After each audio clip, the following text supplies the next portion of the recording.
You're on. I'm Micah Gravley, here with Representative Daniel Stout, a conservative leader in the Georgia State Legislature. Daniel represents the 19th District of Paulding County. Representative Stout, it's a pleasure to be here with you. Thank you so much. Good to be with you, Micah. Tonight I want to talk a little bit about some upcoming endorsements that you're going to get. Some you've already gotten. That's right. And let's go right into that before we talk about some legislation Sure. that the governor vetoed today.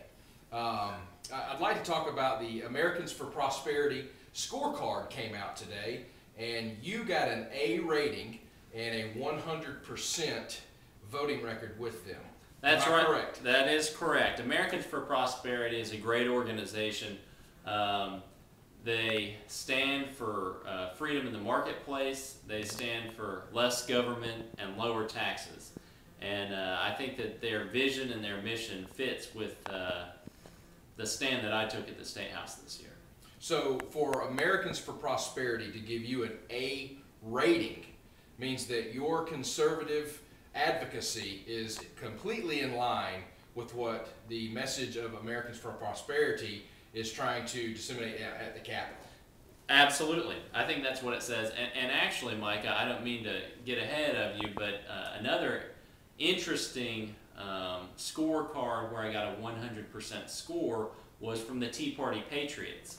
Fantastic. Yes, the Tea Patriots is another group that believes in taking our government back. It believes in limited government. It believes in allowing people to spend their money the way they see fit instead of giving it to government and letting government spend it the way government sees fit. And I found out recently that I got a 100% on the Tea Patriots scorecard as well. So that's two big scorecards. Congratulations. I'm a straight A legislator so far. Well, I think that aligns with the message of your campaign, a strong conservative. And we've definitely got two organizations that have agreed with that statement, you being a strong conservative. The third endorsement, or I guess this is the other two, or let me be clear, the other two organizations released a scorecard, which it can't be really, it's That's not right. an endorsement, it's a scorecard rating. But this organization actually has endorsed you.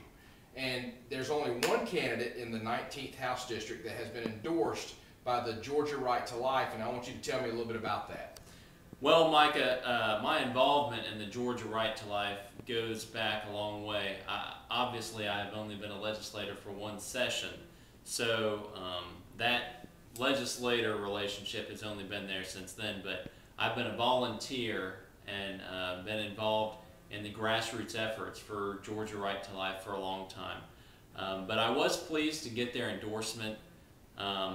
Listen, it was a tough year for the Right to Life cause in the Georgia House, and I was very disappointed that some of the key pieces of legislation that we were pushing through got killed, frankly, at the last second, and that was very disappointing.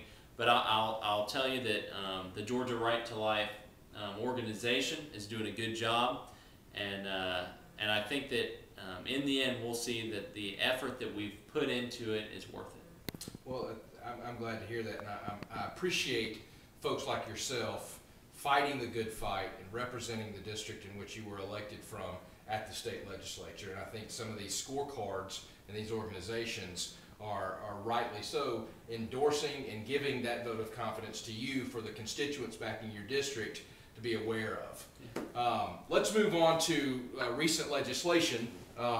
Your campaign literature has come out, and I want you to tell me a little bit about the legislation SB 1 that was on the governor's desk today and was vetoed. If you could tell me a little bit about what SB 1, which is the zero-based budgeting bill, why is that significant? Why is this veto significant? Micah, I was so proud of Senate Bill 1, the zero-based budgeting bill. Zero-based budgeting is a change in the structure of how we budget in the state assembly. Right now, what we are provided with is called continuation. And what we get is the program or the agency and a number. And then they ask for more or less money. But what I didn't receive as a legislator is a line item list of expenditures for the budget.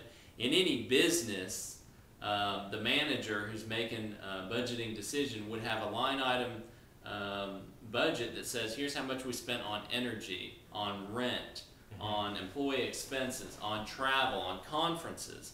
And until we actually see where the money's going, it's very difficult for us to make a wise decision with the people's money. And it's important to remember that it's not the governor's money and it's not the state house's money. It's the people of Georgia's money. Exactly. And I think we need the tools, every tool available, to make sure that we're spending it wisely. So I was so proud of Senate Bill 1, and I was fit to be tied this morning when I heard that the governor had vetoed it. I think that that was a unfortunate decision. Well, I think a lot of the representatives in the legislature felt the same way. I know that Americans for Prosperity felt the same way as well. They were really hoping. I think even held a press conference at the Capitol on Monday. But let's move on to some other things. You recently held an education town hall in Paulding County. How did that go? That's correct, Micah. It went well. Listen, it's no secret. Education is a big issue right now, and one of the biggest issues is the way that the teachers, not only in Paulding County, but really in all of the metro counties that I'm aware of, have been treated. A lot of them have lost their jobs, and a lot of the teachers are uncertain about their jobs. And so there is some angst in the educational community. The town hall meeting, we discussed that some, we discussed budgeting some. Mostly what I did was listen. I listened to the ideas of teachers, to the ideas of parents, to the ideas of some professionals who are involved in the education industry, to try to get ideas for how to fix problems as they pertain to budgeting. How can we generate more revenue for the schools? How can we at the state level support our local school systems more efficiently and give them the flexibility that they need to get the job done? One of the main things I heard was that there's too much testing. Everybody agrees there should be some testing, but I heard over and over again that the level or the amount of testing is far higher than it needs to be, and that there's a lot of redundancy in the testing of our students all the way through K through 12. So it was a good meeting, and I appreciated the people who came out and let their voice be heard. Well, Representative Stout, I can't thank you enough for taking the time to sit down with me. As you know, on the New Patriot Society Facebook page, we're going to do a number of interviews with some members of the legislature. We want to talk about their conservative values. We want to talk about how they legislate. And it's been a pleasure for me to sit down with you, Representative Stout, to get an idea of some of the recent scorecard ratings that you've received, the endorsement from the Georgia Right to Life, and then kind of hear some of your views on the conservative values that we hold dear. As always, you can tune in to the New Patriot Society Facebook page to get the latest on updates with local tea parties that are going on. You can also message us privately, and we can put you in touch with some of those leaders and when those events are going to be taking place.